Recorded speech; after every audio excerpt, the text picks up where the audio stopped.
Merhaba değerli arkadaşlar, değerli dostlar. Zerdeş TV'nin yorum analiz programında tekrar bir aradayız. Bugün yine çok değerli bir konuğum sevgili Ali Candan ile Suriye'ye dair gelişmelerin neler olduğunu, nasıl tartışılması gerektiğini, buna dair yorumunun ne olduğuna dair bir çalışma yapacağız. Ali Hocam hoş geldin, nasılsın? Merhaba hocam, hoş bulduk. İyiyim, teşekkür ederim. Sen nasılsın? Teşekkürler hocam. Şimdi izin verirsen ben önce şu yayını bir paylaşayım izninle. Tabii ne demek hocam?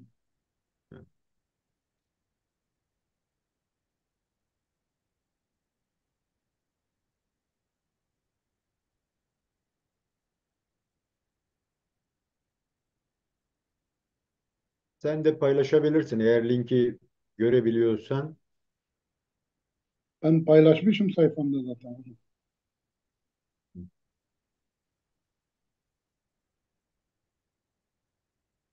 Evet hocam, çok önemli gelişmeler oluyor Suriye'de. Özellikle de bundan e, 2 gün önce yapılan bir sözleşme var. Ancak ona gelmeden önce benim hatırlatmak istediğim bir şeyler var. Çünkü bu 12 Mart tarihi oldukça önemli Kürtlerde ve Türkiye halklarında. Mesela 12 Mart 2004'teki Suriye Baş rejiminin Kürt halkına karşı Kamışlo'daki bir katliamı gerçekleştirdiğinin yıl dönümü. Aynı zamanda 12 Mart 1971'de askeri darbe sürecinin yaşandığı bir dönem. Dolayısıyla da yine 12 Mart 95'teki gezi ve durumuna baktığımız zaman bugünü de anmadan geçmeyelim ki yapılan sözleşmelerin anlam ve içeriklerini de daha iyi kavramamızda fayda var diye düşünüyorum. Şimdi bu Jolani ile Abdi arasında gerçekleştirilmiş olan anlaşmanın bir öncesine gidip buraya nasıl gelindiğine dair bize neler söyleyeceksin Ali Hocam? Buyurun.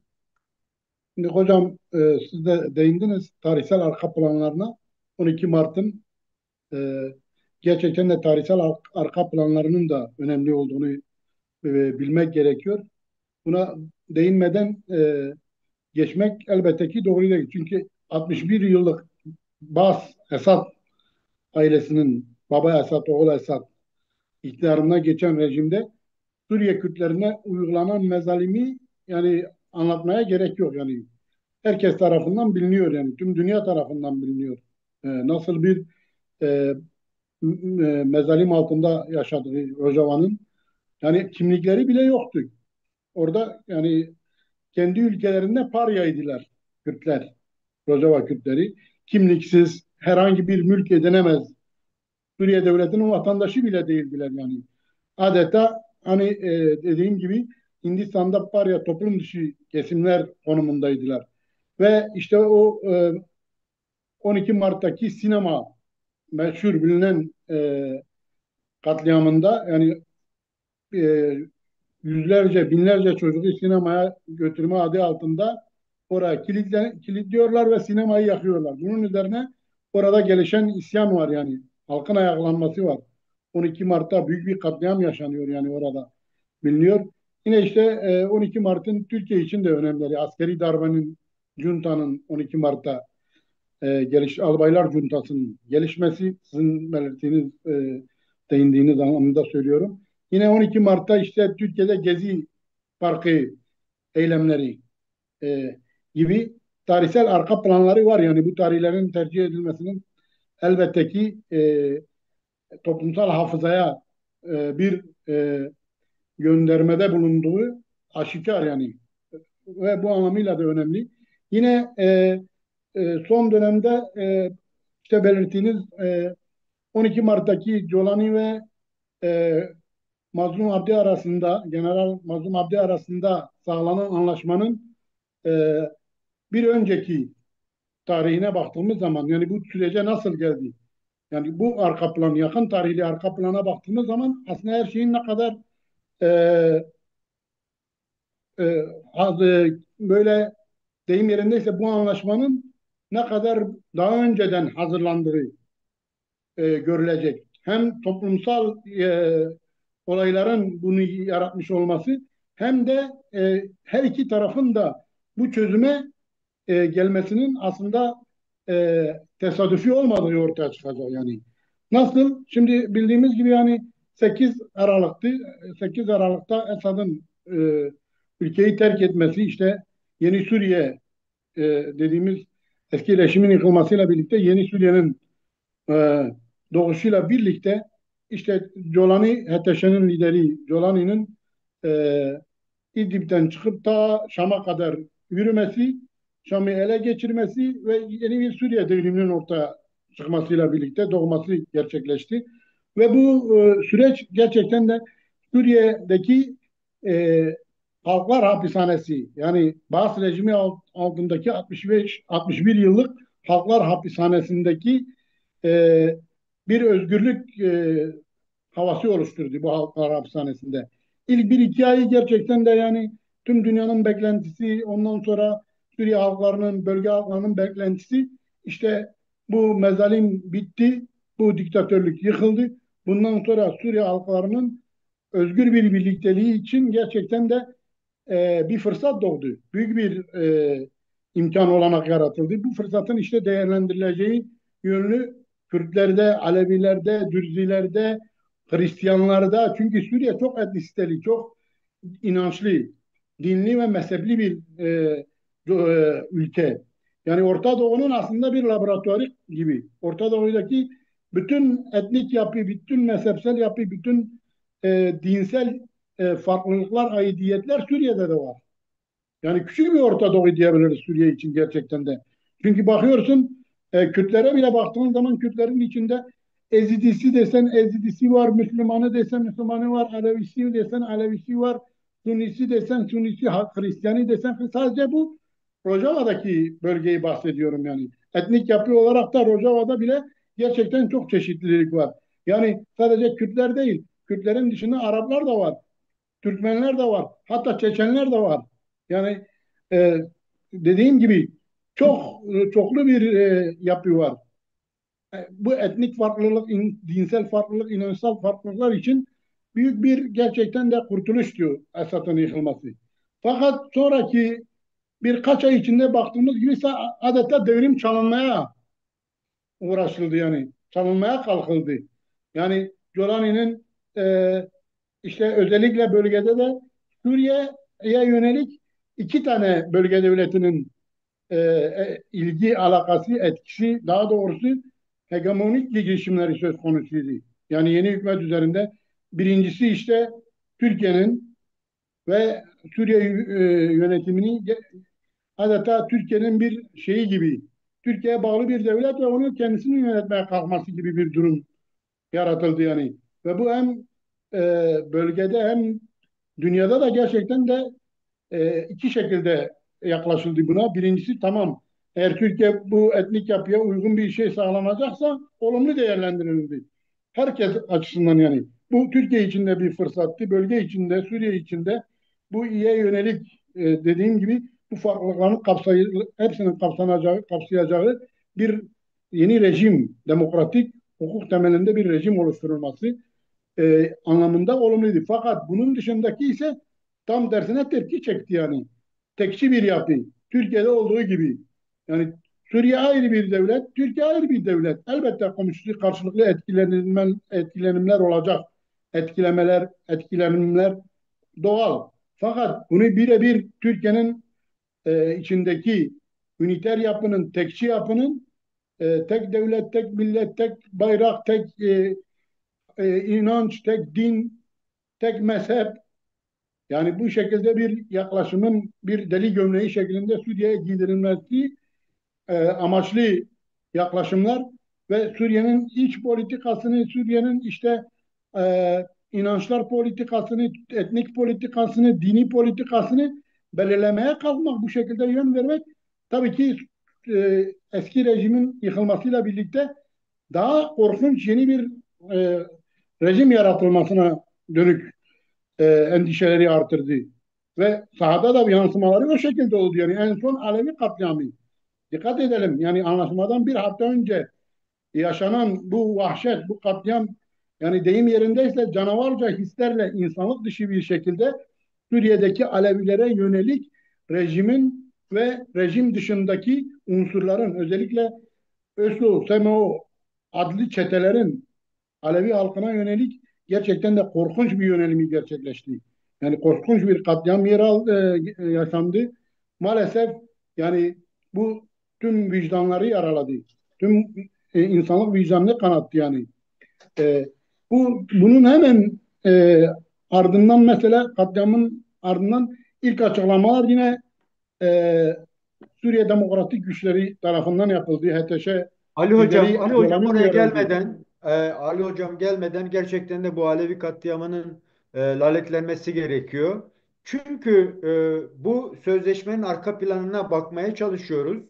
Bu dediğiniz gibi Suriye'deki rejimin devrilmesiyle e, alanın HTŞ'ye bırakılması, dolayısıyla da bunun da yine onların kendi başına olmadığı destekçileri aracılığıyla ancak öyle bir şey olabileceğini, bütün o Almanya'nın, Fransa'nın görüşmelerine rağmen bir sağlıklı bir dönüşüm olamaması ve aynı zamanda ısrarla Kuzeydoğu Suriye ile mevcut öbür Suriye'nin parçasının sanki iletişim haline gelmemeleri için birçok çabalar sarf edildi. Hatta yani meclisler oluşturmaya çalışıldı. O meclislerde birçok birim ve SDG dediğimiz Kuzey Suriye özerk yönetimin ni de çağrılmadı buna. Yani böyle bir sıkıntı süreci varken ve söylediğin gibi Alevi katliamının da ortaya çıktığı tam bir süreçte beklenmedik bir e, ikisinin anlaşma sürecine girdiğine dair bir durum ortaya çıktı. Hatırlarsan hatırlatmakta fayda var. Belki benzerlik olmaz umarım ama 11 Mart 1970'te de Suriye'deki, Irak'taki Kürtlerle Saddam arasında böyle bir e, memoranduma gidilmiş olduğunu görüyoruz. Yani ona yakın, çünkü bu da ayın 10'unda gerçekleşiyor. Şimdi ne oldu da bu iki gücü bir araya getirme durumu söz konusu oldu? Gitmeyen neydi? Beklenen neydi? Bu çünkü bir taraftan da belki ikinci soruda da bunun Türkiye'deki barış görüşmelerini henüz adı konmamışla ilişkilendirme olanağımız da olabilir mi? Ne dersin? Yani ne oldu bu iki güç meclisler toplantı olmazsa bile gidip bu anlaşmayı yaptılar? Şimdi aslında çok güzel iki soru sordunuz hocam. Birincisi işte bu sürecin bugüne kadar gelmesinde HTŞ lideri Colani ve etrafındakilerin tek yanlı adımlar. Tabii ki tek başına değil, yani bir malum güç tarafından, bölge gücü tarafından yönlendirilmesi sonucunda tek yanlı, tek taraflı adımlar. Hani dedik ya, tekçi bir yapı oluşturmak üzere hiçbir etnik yapıyı, hiçbir dinsel yapıyı, hiçbir farklılığı davet etmeden, çağırmadan sadece işte 22 binlik bir askeri gücün elinde bulundurmasından kaynaklı, işte Şam'ı almasından kaynaklı, işte e, ve hakim olmasından kaynaklı ben yaptım oldu tarzında bir dayatma durumu oldu. Önce kendi kendini başkan ilan etti yani. Bu grupları toplayıp başkan ilan etti. Sonra Suriye Arap Cumhuriyeti ilan etti tek başına. Hani yani bu çoğunlukta bir Arap kelimesi bile irite edici geliyor yani. Oradaki bütün yapılara, etnik yapılara, dinsel yapılara, yani e, eskinin madem sadece diktatörün adı değişecektiyse bu devrimin anlamı yok. Yani buna devrim demek bile abesle işgal etmektir. Bu nedenle buna baktığımız zaman aslında bu süreci şöyle değerlendirebiliriz. Birincisi, uluslararası güçler de dahil olmak üzere bölgesel güçler Golan'ın üzerinde bir etkide bulundular yani. Uluslararası güçler ABD, Avrupa Birliği, ondan sonra e, İsrail'de hatta bölgesel güç olarak hem sahada olan bir güç hem de işte batılı bir güç. İsrail aynı zamanda Golani ve Yeni Suriye rejimine birçok defa çağrılarda bulundular. Yani ABD'sinden tutalım Avrupa Birliği'ne, Fransa'sına, hatta İngiltere'de dahil, yani Avrupa'dan bağımsız olarak İngiltere'de dahil, yani kendisine e, Suriye'nin realitesine uygun bir yönetimin ve kurucu bir meclisin toplanması, yine yeni bir anayasanın yazılması, bu bunların yapılması için de yani e, bütün etnik yapılar başta Kürtler olmak üzere bir realite, bir güç orada yani. HTŞ'den daha büyük bir güç.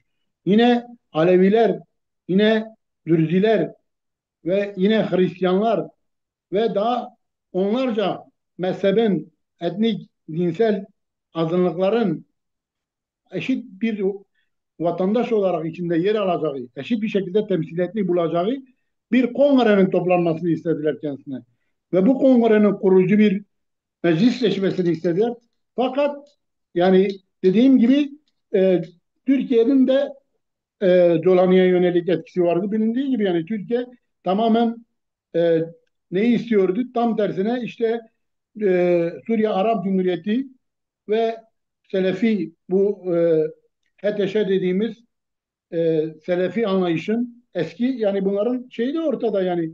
Bugün HTŞ demek daha IŞİD'den beri IŞİD'in içinde yer alan kadroların başta Golani olmak üzere fikir ayrılığıyla ayrılıp e, El-Kaide'ye geçmesi, El-Kaide'den de ayrılarak HTŞ'yi kurması, 17 tane 20 tane örgütün bir araya gelip yarattığı bir oluşum. Yani bunlar dünya tarafından terörist olarak tanınıyordu. Ve bunlar geldiler Suriye devriminin başına geçtiler. Ve dünya da bir şans verdi. Gerçekten de çok olumlu yani. Kürtler de dahil olmak üzere. Yani Suriye bayrağı tanındı. Hemen e, Kuzeydoğu Suriye dediğimiz işte Roja bayrağı kendisi kullanmaya başladı. Suriye'nin yeni kurulan hükümetiyle birlikte sorunların demokratik bir şekilde diyalogla çözülmesine yönelik hazır olduğunu ve komisyonlar kuruldu yani her iki taraf arasında, tabii ki uluslararası güçlerin de teşvikiyle. Bu, bu sürede dikkat edelim, aylar önce aslında bu yayınlanan 8 maddelik anlaşma kendilerine sunuldu. Bu metin sunuldu. Bu memorandum aylar önce sunuldu yani. Fakat dediğim gibi engellendi. Bırakılmadı yani, istenmedi. Tabii bunun nedeni ikinci sorunuzla bağlantılı. Türkiye henüz kendi içinde sorununu çözmediği için ve orada aktif bir devam eden sıcak bir savaşta yer aldığı için bu Suriye'ne sorunun çözülmesini, bugünkü aşamayı Türkiye kabul etmiyordu. İşin doğrusu net açık bu. Türkiye engeldi bu sürecin. Bu imzaların aslında 2 ay önce atılması lazımdı. Benim görebildiğim kadar 2 ay önce hazırlanmış bir metin, 2 ay önce sunulmuş ve bunu daha önce de konuşmuştuk aslında bir programda. Ali Çünkü Hocam bu sanıyorum şeyin de etkisi var değil mi? Yani çünkü Gülhane bir taraftan hakimiyetini güçlendirmek için farklı adımlar atma çabası içerisindeyken aynı zamanda Kuzeydoğu Suriye'de Türkiye'nin işte o baraj alanına ve Minbiç alanına saldırıları vardı.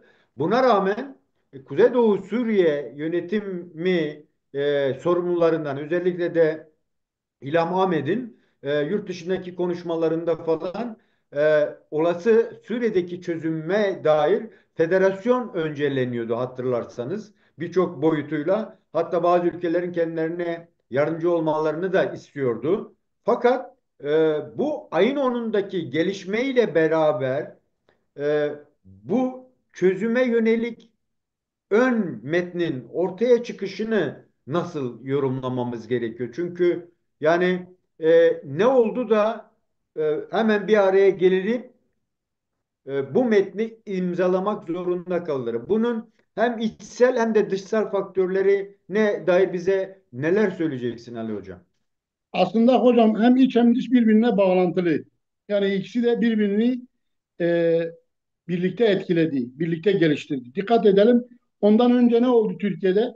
Türkiye'de Bahçeli'nin başlatmış olduğu sürecin İmralı'da artık üçüncü görüşme ile birlikte e, İmralı'dan gelen PKK silah bıraksın ve kendini feshetsin ve Türkiye'yi rahatlatacak en önemli madde de yine işte ulus devlet, federasyon, ondan sonra e, özellik ve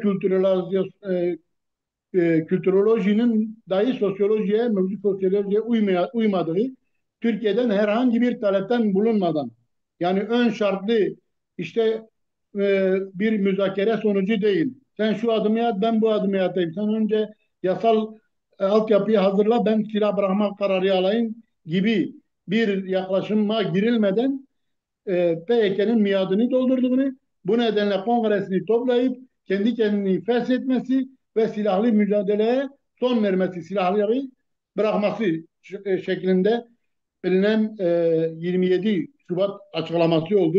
Bu açıklama gerçekten Türk siyasetini, yani Türk siyaseti anlamında ve Kürt hareketinin PYK'nın kendini sonra feshetmesi, silahları bırakması anlamında tarihi bir çağrıydı. Bu özellikleriyle, yani tarihi niteliği buydu. Yani biz geçen programda da konuşmuştuk sizinle. Bu Türkiye toplumunu, özellikle Türk devletini hükümetini çok rahatlattı. Bu rahatlıkla birlikte bu rahatlığın Suriye'ye yansıması bence bu şekilde gerçekleşti. Dikkat edelim. Bu açıklamanın ardından önce bir süre Türkiye'nin içindeki güç dengeleri, yok efendim SDG de silah bırakmalıdır. PYD de kendini feshetmelidir. Teröristan devam etmemelidir. Oradaki teröre öncelikle son verilmesi önemlidir. PYK önemli değil. Zaten biz PYK'yi bitirmiştik de işte bu anlaşma, Öcalan'ın çağrısı SDG'ye yöneliktir. SDG silahlarını bırakmalıdır ve orada kesinlikle bir tane şey kalmayacak.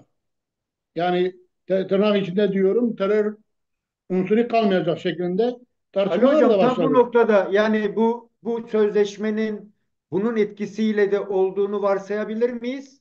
Yoksa İşte yine başka gelişmeler de var mı buna etkisi olan? Yani çünkü bir taraftan Türkiye'nin etkisi olduğu söyleniyor ama bir taraftan da o iç dengelerin ortaya koyduğu bir şey olduğu söyleniyor. Bu konuda neler söylemek Şimdi lazım? o iki boyutlu hocam, değineceğim. Birincisi, Türkiye Suriye bir olarak ele almak lazım. Bölgesel olarak. Ve Suriye hükümeti Türkiye'nin etkisi altındaydı gerçekten. Az önce de belirttik nedenlerini. Çünkü hani İdlib'de yıllarca Türkiye baktı, yani büyüttü. Şu mevcut HTŞ'yi yani. Bir bak vardı yani. Fakat realite farklı. Uluslararası dengeler, güç dengeleri farklı. Bölgesel dengeler farklı yani. Şimdi sorunuzla bağlantılı olarak Türkiye'nin elbette ki bölgesel bir güç olarak e, Kürt meselesini, özellikle Orta Doğu'daki Kürt sorununu, yani kendi deyimlerine söylersek iç değil de dış Kürt sorununu engelleme bir gücü yok. Bu bir realite yani. Yani dış Kürt sorunundan kasıt şu: Suriye'de, Irak'ta ve gelecekte, çok yakın bir gelecekte, özellikle bunu da belirteyim, Rojava'da, yani İran'da doğacak olan Kürdistan'ı engelleme gücü yok. Bu bir realite, bu bir gerçeklik yani. Türkiye'de bu gerçekliği artık kabul eder noktaya geldi. Fakat bugüne kadar hep e, ne yaptı? Engelleme değil de oyun bozanlık yaptı yani. Yani Ali Hocam bu bu İmralı açıklamasına rağmen Kuzeydoğu Suriye gerek Mazlum Abdi gerek Salih Müslim yani bu açıklamanın bize dair olmadığını da deklare etmişlerdi. Yani bu Türkiye'deki metnin içinde geçen bütün gruplar tanımlamasından hareketle herkesin silah bırakması gerektiği düşüncesi yaygınlaşmıştı. Ve orada önemli olan öne çıkan bazı şeyler vardı. İmralı'daki o metnin açıklanmasıyla beraber. ABD başta olmak üzere, Avrupa Birliği üyeleri başta olmak üzere bu adıma çok olumlu yaklaştılar. Yani dolayısıyla da bu biraz sonra anlatacağımız metnin yani Culane ile e, Abdi arasındaki sözleşmenin hemen bu olayın sonrasında gelişmesinin de bu dış bağlantıların da etkisinin olma ihtimali nedir? Yani bunu hızlandıran bir değer olma olgusu düşüncesini getirmiyorum. Çünkü eğer PKK kendini feshedecekse SDG ile ilişkisi olan güçlerin de daha kolay hareket edebilme olasılığını getiriyor. Bu konuda ne dersin hocam? Şimdi elbette hocam biz sadece yani şey bakıyoruz. Geniş bir perspektiften bakamıyoruz. Sadece Kürtlerle ilgili. Uluslararası güçler öyle bakmıyor. Geniş bir perspektiften bakıyor. Yani bizim gibi Kürtlerin şeyine odaklanarak bakılmıyor. O yüzden biz bu gerçeği tam göremiyoruz. Uluslararası elbette ki bunu sağlayan uluslararası güçler oldu. Fakat dikkat edelim uluslararası güçler bunu sağlarken ne yaptı? Önce Türkiye'yi rahatlattı. Yani bu çok önemli. Türkiye'nin Öcalan'ın ve Bahçeli'nin başlattığı açıklamanın tamamlanmasını bekledi. Önce Türkiye'yi rahatlattı. Türkiye toplumunu buna hazırladı. Türk halkı e, ve Türk hükümetinin buradaki yani elini bağlayan şeyler vardı yani. Çünkü Türkiye Orta Doğu'ya yönelik oyun kurucu olmaya çalışıyordu. Fakat oyun kurucu olamıyordu. Halka ise oyun kurucu gibi lanse ediyordu. Fakat oyun bozucuydu. Şimdi önce ne yaptı? Türkiye'yi bu anlamda hazırladı. Türkiye ile konuşulmuş bunlar hepsi, hatta bir önceki Trump'tan önceki ABD Dışişleri Bakanı, Biden'ın Dışişleri Bakanı geldi, yani konuştu. Bu süreç öyle başladı. Ve bu sürecin bu prosesin gerçekleşmesi beklendi. Bunu yaparken de yani ayak diremelere karşı hızlandırdı. Nasıl hızlandırdı? En basitinden. Alevi katliamı gerçekleşince dikkat edelim. Oraya kimse dikkat çekmiyor veyahut da görmek istemiyor. Dedim ya, dar alanda bir paslaşma var Kürtler arasında veyahut da Kürt analistler tarafından. Büyük resmi göremiyoruz yani. Niye? Nedir? Dikkat edelim. Aleviler nereye sığındı? Rusya'nın Tartus'taki Hümeymi'nin üstüne sığındı. Oraya gitti. Ve ben hatta bu açıklamadan 2 gün önce Rusya'nın e, oradaki komutanlarının bunlara şey sağladığını, güvenlik sağladığını, endişelenmeyin sizi koruyacağız. Bir gün sonrası ise Rusya'nın ateşeye size 24 saat süre veriyoruz. Ya bu katliamları durdurursunuz veyahut da biz gereğini yaparız. Bakın çok önemli. Yani Rusya ve İran dönüyordu. Suriye'ye dönüyordu. Bunun zeminini yaratmaya çalıştılar. Bak, bu Alevi katliamında böyle bir şey ABD bunu gördü. ABD bunu gördü. Ve ne yaptı? Türkiye'nin de artık iç hazırlığını, içerideki ayak dilemeler, işte yok işte SDG'de bağlıdır, bağlı değil, o silah da bırakacak, bırakmayacak tartışmalarına son vermek için hızlı bir şekilde Jolani'nin de ayağının altındaki bu süreçte halı çekilmiş oldu. Yani az önce siz belirttiniz ya, artık tek başına kendini iktidar olarak görüyordu. Kimseye ihtiyacım yok. Esad gitti, yine Esad benim. Tekçi ve Selefi cihatçı bir Suriye yaratma. Az önce de belirttim. İsrail de bunu asla kabul etmiyordu. Avrupa Birliği de, ABD'de. Hemen bu koşullarda önce ne yapıldı? ABD'nin CENTCOM, Genel Kuvvetler Komutanı, en büyük komutanı, bölgedeki en büyük komutanı Mazlum Abdi ile beraber görüştü. Resim verdi. 3 saat sonra artık bir söylentiye göre Colani mi Haseke'ye getirildi veyahut da Mazlum Abdi mi o Şam'a gönderildi, hiç önemli değil. Götürüldü. Anlaşma imzalandı ve anlaşma kamuoyuna, dünya kamuoyuna servis edildi. Dünya kamuoyunda büyük bir yankı uyandırdı. Tıpkı Öcalan'ın açıklamasının sizin de az önce belirttiğiniz gibi tüm dünya kamuoyunda olumlu nasıl büyük bir yankı uyandırdıysa, Birleşmiş Milletler Genel Hocam Sekreterinin oraya, açıklaması, oraya Avrupa geleceğim. Birliği'nin Oraya geleceğim. Sözünü bitirsen yine. Ee, e, Şey buyurun olgusuna hocam, sorun. bakabilir miyiz? Sen sözünü bitir, ben bir soru sorayım hocam. Buyurun. Evet. Şimdi bunun olması, Türkiye'de dikkat edelim. Türk basınının ilk bir gün 24 saate yakın süre içerisinde yansıması ne şekilde yansıtma? PYK teslim oldu, SDG'de teslim oldu, silahlarını bıraktı, Jolani ile masa başında oturdu, anlaştı. Artık Suriye devletine katıldı tarzında.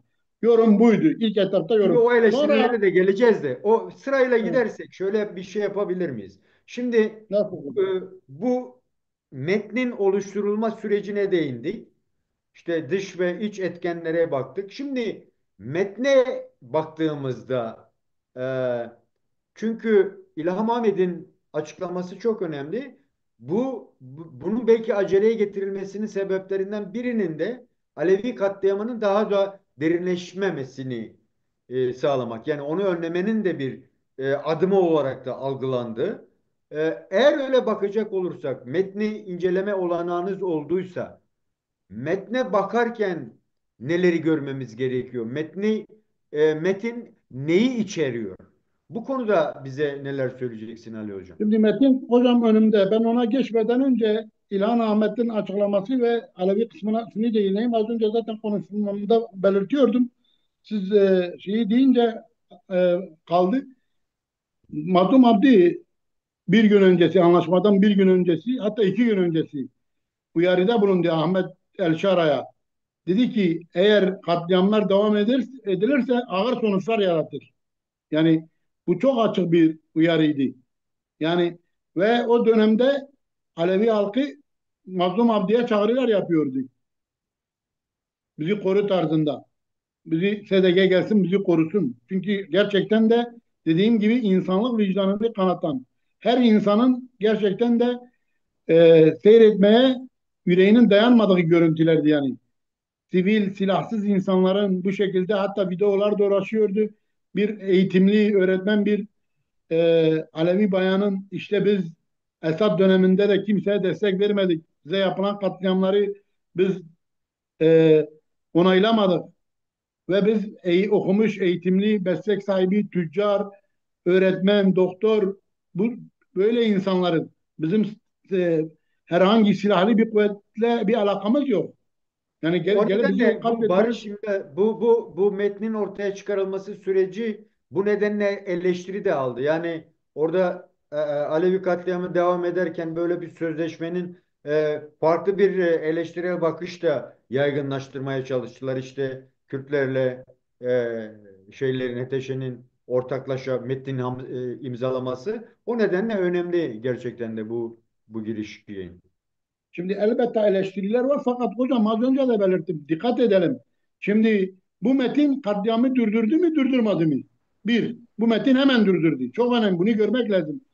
Peki bu metin olmazsa katliamı savaşla durdurmak isteyenler sadece e, Aleviler değil silahlanıp bu rejime karşı. Rusya müdahale edeceğim diyor. Rusya'la birlikte İran müdahale etmek istiyor. İran Türkiye-İran bir bu sorunda karşı karşıya geldi. Değil mi bu evet, meselede? İran müdahale etmek istiyor. Bunun yanında Aleviler e, SDG'ye çağrı yapıyor. SDG müdahale etmek durumunda kalacak. Onun açıklaması bağlayıcı. Çünkü ağır sonuçlar olacak diyor. Bu ağır sonuçlar nedir? Müdahale edeceğim demektir yani. Bunun SDG'nin müdahale etmesi demek işin içine ABD'nin İsrail'in girmesi demektir. Peki bu daha mı iyiydi? Bu katliamlar atıyorum tam olarak net bilmiyoruz. Kimi 12 bin diyor, kimi 14 bin diyor, kimi 7 bin diyor, kimi bin diyor can kaybı. bir bilgi Hadi yok. Evet. diyelim 10 bin olsun. Hani o kadar olsun. Fakat bir savaşın yaşanması durumunda Suriye iç savaşı sil baştan mı yaşansın? Yine 1 milyon insan daha mı ölsün?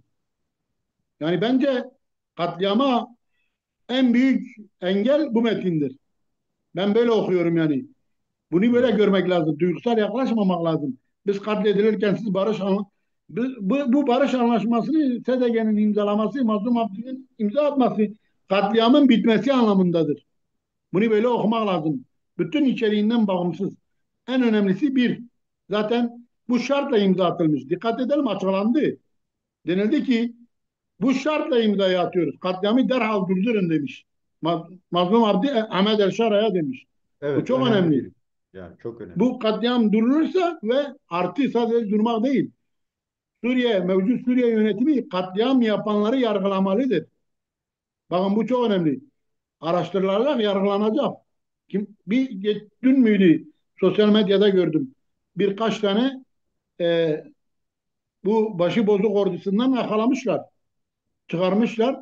Bunlar hem videolarını paylaşmışlar. Nasıl Dolayı da sevinerek açıklama yaptı Alevi. yani zaten cezalandırılacaklarına dair bir Evet. açıklaması vardı. Yani Evet. şimdi o yüzden eleştirilenlerin şeyini ben duygusal olarak görüyorum. En iyi niyetle.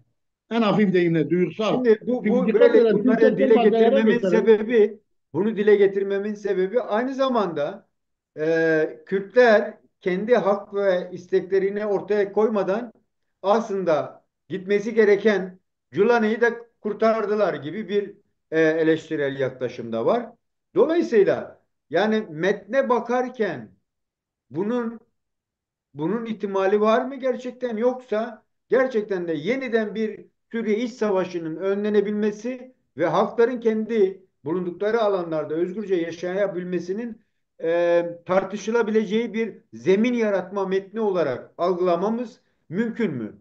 Bunu biraz Bence tamamen geliştirebilir misin? halkların, aynen hocam, size bu son dediğinize katılıyorum. Halkların birlikte yaşayabilmesinin zeminini oluşturmak için ve iç savaşın sona ermesi, ikinci bir defa tekrar aynı deliğe sokulmamak için, bu cehennem deresine girmemek için bu anlaşma imzalandı ve bu doğru, evet, Jolani'yi de kurtardı. Bir realite. Yani uluslararası toplum, Amerika ne yaptı o gece? Amerika Suriye'yi, Rusya'yı Birleşmiş Milletler'de toplantıya çağırdı. Bakın, çok önemli. Birleşmiş Milletler karar alıyordu yani. Ne olacaktı? Müdahale kararı çıkacaktı. Başka yolu var mı? Yoktu. Bu nedir? Dikkat edelim. Yani her taraf birbirine iç savaştan dolayı zaten bilenmiş. Sunniler Alevilere bilenmiş. 61 yıllık rejimden dolayı katletmek istiyor. Bir açıklık var burada. Tam tersine de Aleviler de Sünnilere karşı bilenmiş. Son 13 yıllık iç savaşta uyguladıkları vahşet, kafa kesicilik, insanları böyle adeta hayvan boğazlar gibi öldürmeler. Yine Kürtlerle e, Selefiler arasındaki IŞİD ve türevleri arasındaki e, sorunlar, Dürziler hakeza, Hristiyanlar hakeza. Yani Suriye toplumu o kadar karşılaştırılmış ki, açıkçası eğer müdahale hızlı bir şekilde gelişmeseydi Suriye yani yeniden bir iç savaşa, yani pimi çekilmiş bomba gibi sürükleniyordu. Bunun başka bir şeyi yok yani. Bu çok açık ortadaydı yani. Bu Alevi katliamıyla sınırlı kalmayacaktı. Diğer yerlere yayılacaktı ki IŞİD çeteleri, bugünkü işte HTŞ adıyla işlerinde bulunan yine ÖSO adlı çeteleri, bunlar ne yapıyordu? İşte hedef diyorlardı. Buradan sonra Kandil. Kürtlere yöneleceğiz. Yani başka Kandil'de neresi diyordular? E, Rojava. Yani bu ne demekti? Ellerinden de geleni ardına koymasınlar diyebilirsin. Güçleri de yok, ezilirler. Fakat değer mi peki? Hatta Değer aynı mi? dönemde bu Halep'teki Kürt mahallelerine de bir saldırılar gerçekleşti bu Şeyh Mahsud, süreçte. doğrudur. Şeyh Mahsud'a Evet, girdiler. evet. Ondan sonra dikkat edelim. Onu anlatıyorum hocam. Suriye bambaşka. Şimdi Golani'ye evet bir yeniden bir şans verdi Kürtler. Fakat Kürtler hem Alevileri korudu. Başta Alevileri korudu. Sonra e, Halep'teki, Şam'daki Kürtleri korudu. Bunlar çok önemli. Bu gerçekleri görmek lazım yani. Evet, eleştirebilirsin. Ben de bazen öfkeyle kalkmışım, konuşmuşum, yazmışım. Olabilir. Ama öfkeyle değil, akılla hareket etmek gerekir. Bence bu metin bütün Suriye için yani kutsal bir barış metnidir. Kim ne derse desin. Metinde sence öne çıkan şeyler nedir? O konuda bize neler söyleyeceksin? Neden bu metin önemli? Bu kendi bakışına göre bize bir değerlendirme yapman mümkün mü hocam? Şimdi Kürtler açısından bakarsak hocam en önemli iki madde var. En Hem genel önemlisi. Suriye Üç ve hem dört. de Kürtler açısından. Yani Ama dediğim gibi ben geneli kapsayarak konuşacağım. Sadece Kürtler buyurun, açısından değil. buyurun. Birincisi, tüm Suriyelilerin diyor ki liyakat temelinde temsil edilmesi ve siyasal haklarının güvence altına alınması. Etnik dini farklılıklara bakılmadan. Bakın, laiklik nedir? Devlet kördür. Laik bir düzende. Devlet demez. Sen oruç tutuyorsun, sen tutmuyorsun. Sen Alevisin, sen Sünnisin, sen Hristiyansın, sen işte ateistsin, sen Zerdüştisin, sen Dürzisin, sen e, Ezdisin diyemez. Böyle bir şey yok. Devlet kördür bu konuda. Öyle bakmaz. Suriye'nin bugünkü yönetimi nedir? Kör müdür? Tam tersine Suriye yönetimi kafa kesici selefilerden oluşmuştur. Şu anki geçici hükümet. Dikkat edelim. Ve öyle bir istikamette gidiyorlardı. Değil mi? Bu maddeyi kabul ettiler. Birincisi bu. Şeriat diye bir sistem Suriye'de mümkün değil. Bu madde bunu güvenceye alıyor. Yani bu en önemlisi. İkincisi, bütün farklılıklara, etnik, dinsel, dilsel, mezhepsel aidiyetlere hak tanıyor. Siyasal haklarını iade ediyor. Sizi diyor kabul ediyorum. Daha önce neydi? Baskıyla bir pota al. İçerisine hepsini bir torbaya koymuştu Esad yönetimi, Bas rejimi. Baskı içerisinde hiç kimse kendini ifade edemez. Hiç kimse farklı bir etnisiteye, bırakalım en basiti Kürtler, az önce de belirttim. Kimlikleri bile yoktu. Bırakalım anayasada yer almasını. Bırakalım bu maddenin siyasal haklarının güvence altına alınması. Böyle bir şey mümkün müydü? Mümkün değildi. Bu anlamıyla iki kazanımı var. Bir, artık bu bir de bu anlaşmaların, şunu belirtelim. Bu anlaşmaların hepsi üst başlıklardır. Üst, temel başlıklardır. Hala bunların altları alt komisyonlar tarafından doldurulacak. Yıl sonuna kadar en son maddeyle süre verilmiş. Bu yıl sonuna kadar alt komisyonlar oluşturulacak. Bunları tek tek netleştirilecek. Hiçbir itiraz kabul edilmeyecek şekilde. Ama bu haliyle bile birinci maddeyi belirttik. Suriye artık bir şeriat devleti olamayacak. Kesinlikle e, bütün inançlara eşit ve saygı temelinde yaklaşacak. Liyakat temelinde haklarını kullanabilecekler. Sen bendensin, sen ondansın, sen şundansın değil. Bu herkesi rahatlatan, Dürzileri de rahatlattı, Hristiyanları da rahatlattı, Kürtleri de rahatlattı, Arapları, Sünni Arapları da rahatlattı, Alevi Arapları da rahatlattı. Oradaki Türkmenleri de rahatlattı, Çeçenleri de rahatlattı. Ya orada bulunan tüm halkları, tüm inançları, tüm mezhepleri, farklılıkları, etnik yapıları rahatlatan bir madde. İkinciye gelince diyor ki Kürt topluluğunu Suriye'nin ayrılmaz bir parçası olarak tanımak, anayasal haklarını güvence altına almak. Bak burada özellikle Kürtler anayasal güvenceye, burada da Kürtlerin maddesi başlıyor. Diyor ki bugüne kadar Kürt topluluğu dediğimiz gibi Suriye'de Kürt yok. Nasıl Türkiye'de bir zamanlar kar kurt, karda yürümüşler, kar kurt sesleri çıkmış. Onlar da diyordu böyle bir şey yok, ne Kürt'ü? Kürt yok. Oradan anayasal haklar tanınıyor. Güvence altına alınacak deniliyor. Yeni yazılacak anayasada Suriye devletinde Kürtler var diyecek. Kürtlerin varlığı anayasal güvence altına alınacak. Bu Kürtler açısından hiç milliyetçi Kürtler bile buna itiraz edemez. Bir kazanımdır. Çok net. Üçüncüsü diyor ki tüm Suriye topraklarında ateşkes sağlanması. Bakın benim ilk bunu okuduğum zaman bütün maddelerin hepsini ben es geçtim. İlk okudum zaten sayfamda paylaştım kısa bir yazıyla. Dedim ki bu madde başlı başına var ya, bu madde başlı başına en büyük, bu 8 maddenin en büyük kazanımıdır. Neden? Burayı açarsak. Şimdi hocam Suriye tam 15 senedir hemen hemen iç savaş yaşıyor değil mi? İç savaşta. Ve bu savaş boyunca Kürtler en büyük bedel ödeyenlerden biri oldu. Suriye'deki etnik yapılardan. Çünkü iç savaş başladığı zaman IŞİD'in yönünü Kürtlerin üzerine verdiler. IŞİD'in Esad'a değil, Esad'a doğru giderken yön çevrildi, Kürtlerin üzerine salındı. Ve IŞİD'le savaşta 10 binden fazla kayıp verdiler. Ondan daha 2 kat fazla yaralı verdiler.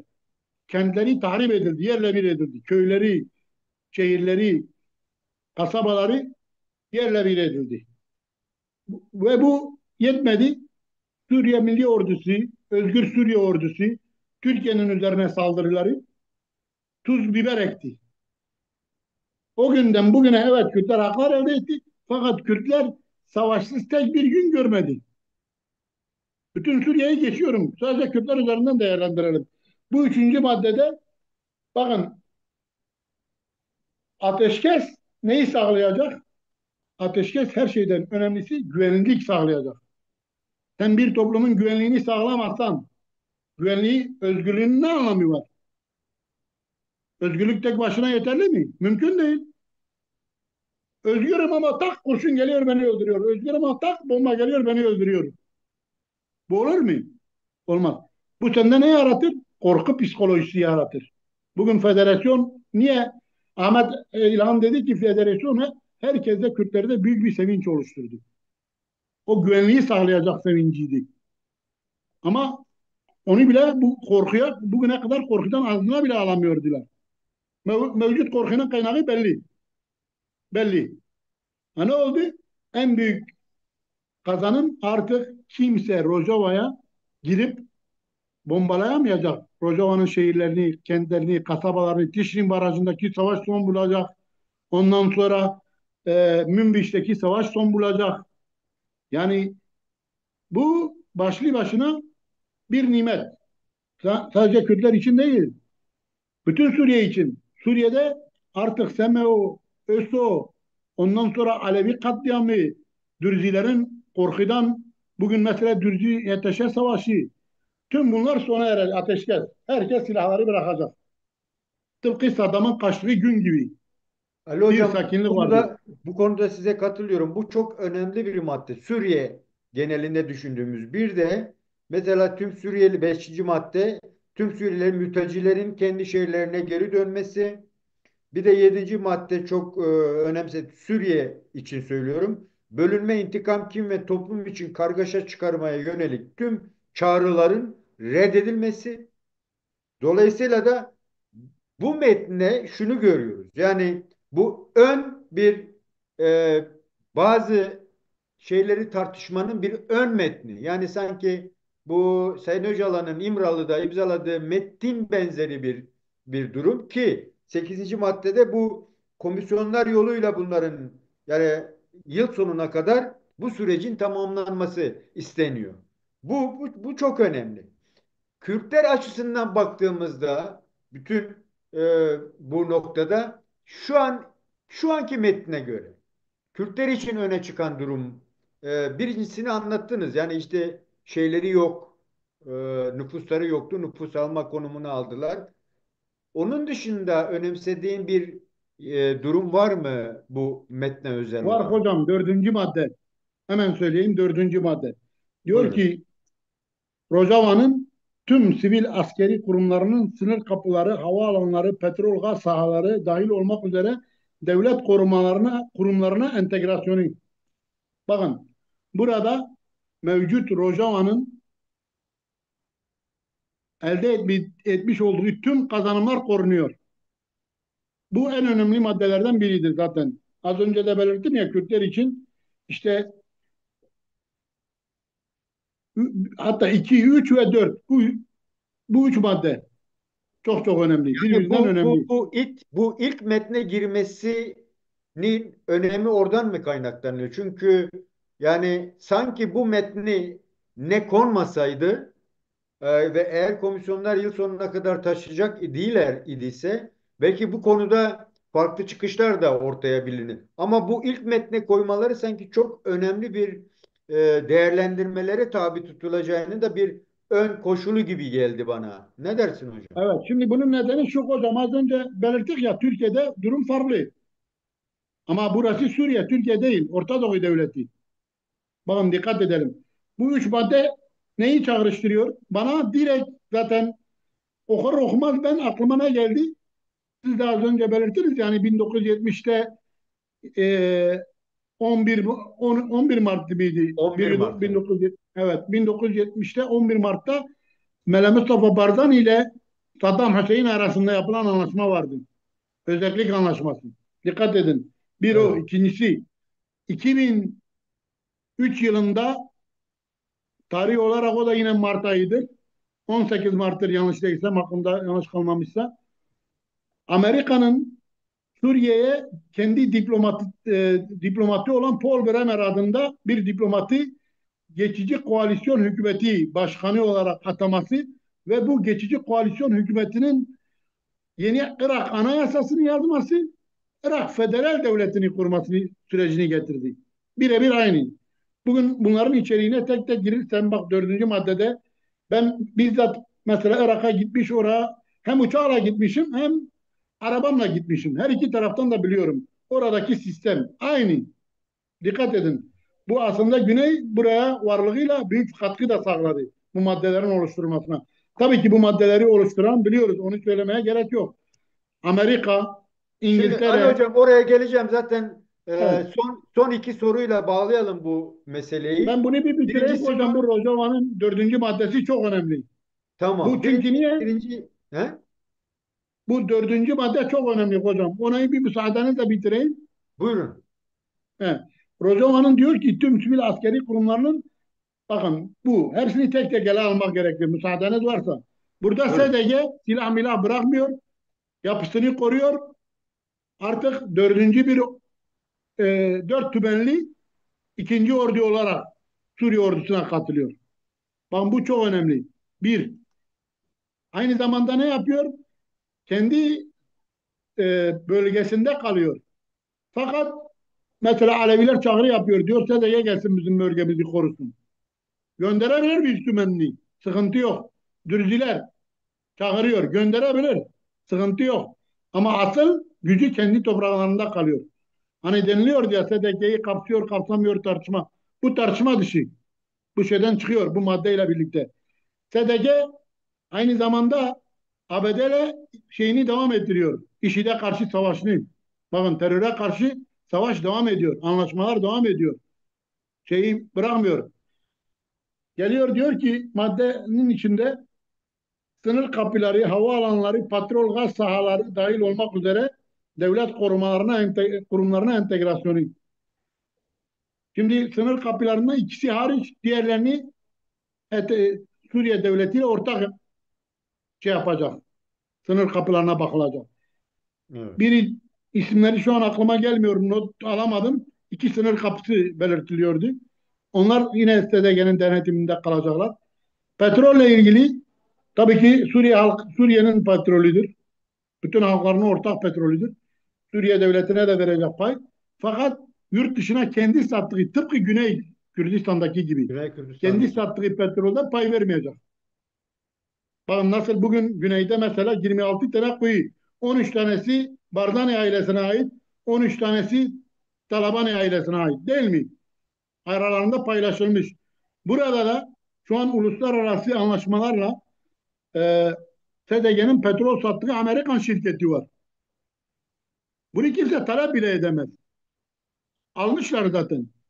Onun sattığı petrol SDG'ye ödenir parası. Yani kendi bölgesine harcanır. Bu iki.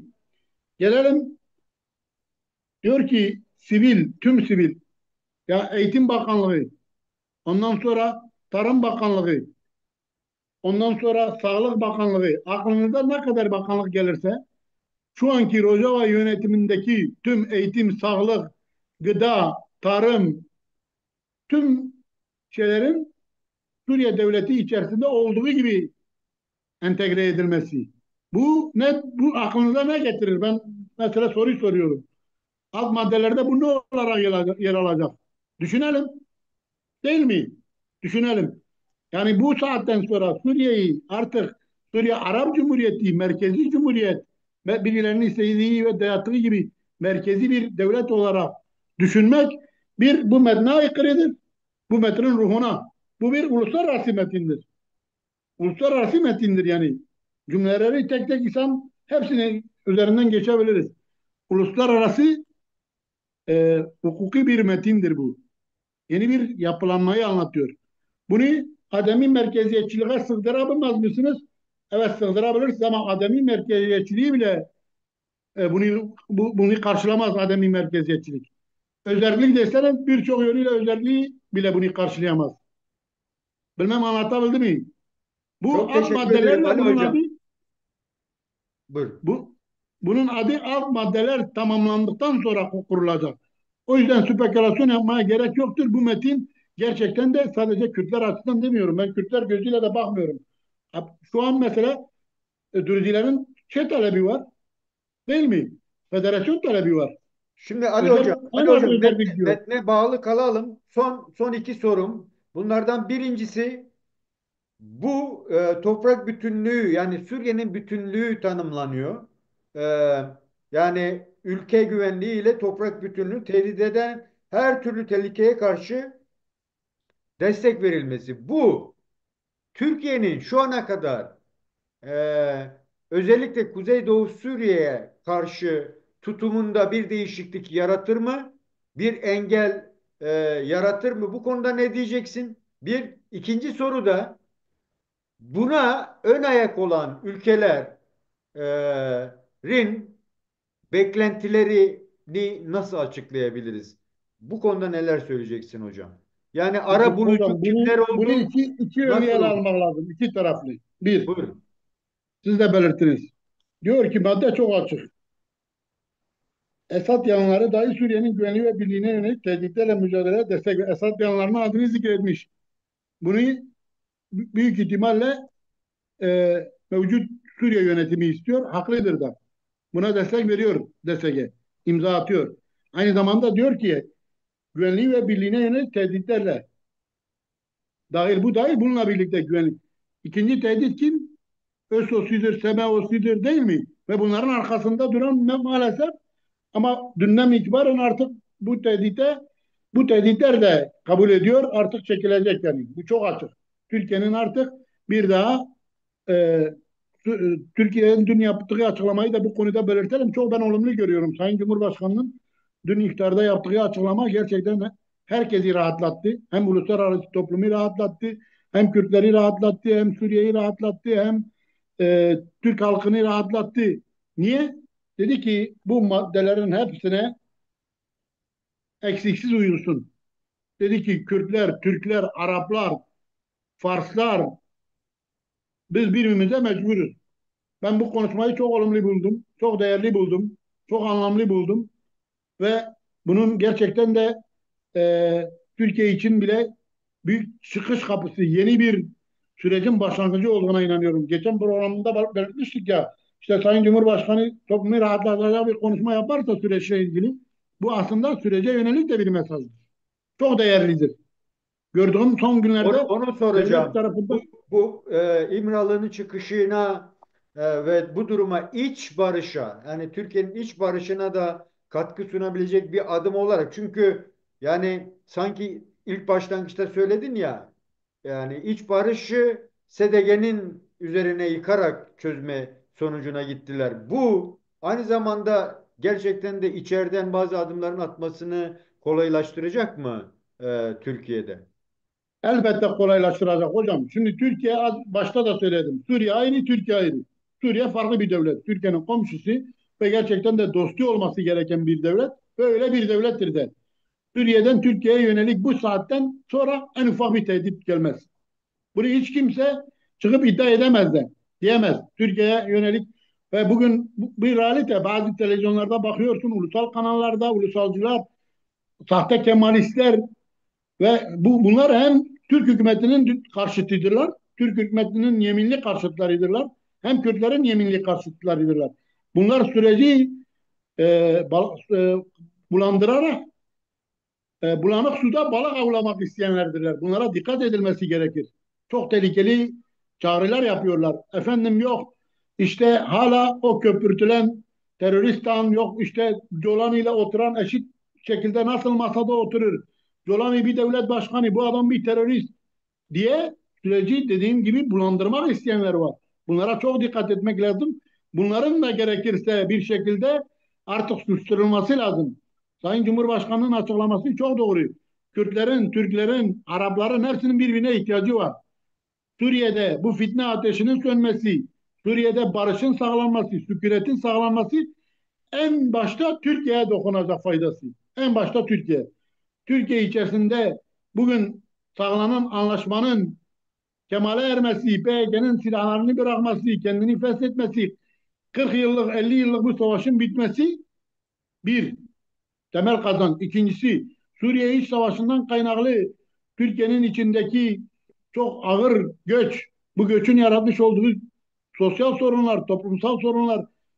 İki, Türkiye'nin bu nedenle içteki sorun nedeniyle Suriye'deki sadece Suriye değil, Irak'tır, Suriye'dir, İran'a karşı geceli gündüzlü çok büyük askeri harcamalar yapması yani dakika saniye başı para harcaması.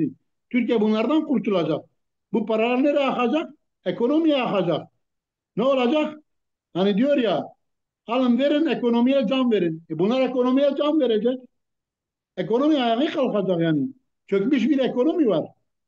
Bu ekonomik düzelecek. Barışa karşı olan Türkiye'de isterse Suriye'de olsun bir Türk ekonomisinin de düzelmesine karşıdır. Türk hükümetine de karşıdır. Bu açıktır. Çünkü hükümetin yaklaşımı gerçekten çok yapıcıdır, çok olumludur ve bundan sonra bu şekilde gitmesini de ben temenni ediyorum ve bunun da Türkiye iç barışına da büyük katkılar sunacağına inanıyorum. Bu atmosferde Öcalan'ın PYK'ye silah bıraktırması, PYK'yi feshettirmesi çok daha kolay olacaktır. Bunda Peki kimse Ali şüphe Hocam, duymasın. Ali Hocam son olarak bu sözleşmeye dair gerek Barzanilerin e, gerekse öbür Kürt Talabani'den, Barzani'den olumlu yaklaşımlar geldi. Kürtler arası diyaloğa veya ittifaka da katkısına dair neler söyleyeceksin? Bir de bunun özellikle Birleşmiş Milletler'de ABD tarafından mesela Michael Rubin'in açıklaması nasıl yorumlayalım bir bütün olarak? Nasıl değerlendirelim? Bizi neye götürecek ve bunu yaygınlaştırmak, toplumsallaştırmak için neler yapmamız gerekir? Bu konuda son olarak neler söyleyeceksin? Ondan sonra çalışmayı sonlandıralım hocam. Ben özellikle güneydeki hem Neçirvan Barzani'nin açıklaması hem aynı zamanda Irak Dışişleri Bakanı Koşar Zebari'nin Zebari. açıklaması, Evet. aynı zamanda Bafıl Talabani'nin açıklaması bunları çok çok olumlu görüyorum. Açık söyleyeyim. İşte onlar süreci en iyi okuyan liderlerdi. En iyi açıklamalar onlardan geldi. Gerçekten bu beni çok memnun etti. Ve Türkiye'nin de dediğim gibi e, Kürt birliğinden rahatsız olmaması, Kürtlerin birliğinin önünü açması ve Cumhurbaşkanı'nın çıkıp Kürt'ün, Türk'ün, Arap'ın birbirine ihtiyacı var demesi. Bunu da ekliyorum buraya. Çünkü niye? Orta Doğu'da dikkat edelim. Kürtler Türklerin düşmanı değildir. Bazılarının yapmak istediği gibi Kürt Türk 2000 yıllık doğal düşmandır dedikleri gibi bir gerçeklik yok. Yalandır bu. Son 200 yılda problemler vardır. Sorunlar vardır. Dikkat edelim. Biz Türklerle 1000 yıllık ittifakız. Değil mi? Zaten bu anlaşmalar hep o minvalde örülüyor. Kürtler arasındaki birlik Türkiye'ye karşı gelişmiyor. Tam tersine Orta Doğu'da dikkat etle bakarsak Kürtlerin dışında Türkiye'nin bir dostu var mı? Gerçek bir dostu. Yok. Türklerin dostu Kürtlerdir. Türkiye bunu çok iyi öğrendi sanırım. Gördüğüm son zamanlarda Kürtlerle birlikte hareket etmenin kendi bekasını da koruyacağını ve Orta Doğu tek değil, dünyadaki bu yangının gelip fitne ateşi yaratması Aleviler örneğinde olduğu gibi Türkiye'nin içinde de hareketlenme başladı. Aleviler katledilirken. Fitne ateşinin gelip Türkiye'yi de yakmasına engel olacak. Ve Türkiye'de bu yönlü adımlar atıyor. Bunu da çok bu sağduyulu adımları da ben gerçekten de olumlu görüyorum. Devamını da bekliyorum. Kürtlerin de aynı şekilde artık savaşın bitmesiyle birlikte son olarak bunu diyeyim. Savaş bittikten sonra hem Rojava'da hem Türkiye'de savaş dışında demokratik bir ortamdaki gelişmeleri hayal edin diyorum. Bir de bu hayalle aslında değerlendirmek gerekir. Michel Rubin'in açıklamasını okumadım. Ne olduğunu bilmiyorum fakat Kürdistan'ın doğuşuyla ilgili ise öyle bir açıklamazsa zaten önümüzdeki bir kaç hafta içinde belki de ayı bulmaz. Aceleyle bu anlaşmanın yapılmasıyla bile bu metnin hemen imzalanmasının bir nedeni de bunu da belirteyim. O zaman e, Yapılan belirtemedim. anlaşmayı İran'a yapılacak olumlu operasyondur. İran'a yapılan yapılacak operasyondur. Evet. Yapılan Ali Hocam bir dakika.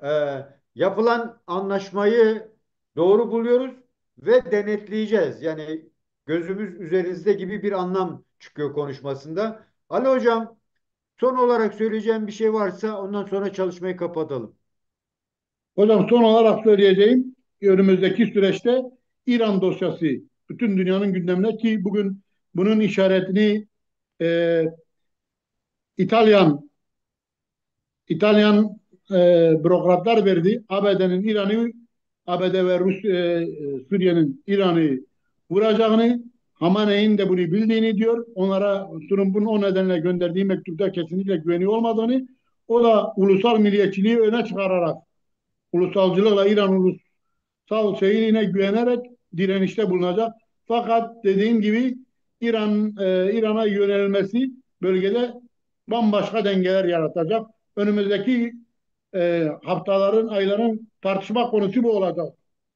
Peki hocam, çok teşekkür ediyorum. Değerli arkadaşlar, değerli dostlar, bugünkü barışı örme dosyası temelli Suriye'deki Colani ile Abdi arasındaki sözleşmenin neler içerdiğini, neler yapılması gerektiğine dair düşüncelerimizi, tartışmamızı öncelemek istedik. Bunun hem Suriye'deki halklara hem de Orta Doğu halkına yansımaları neler olabilir onu tartıştık. Uluslararası desteklerin bu sözleşmeyi nasıl toplumsallaştırmanın bir aracı olarak nasıl kullanacağına bakmaya çalıştık.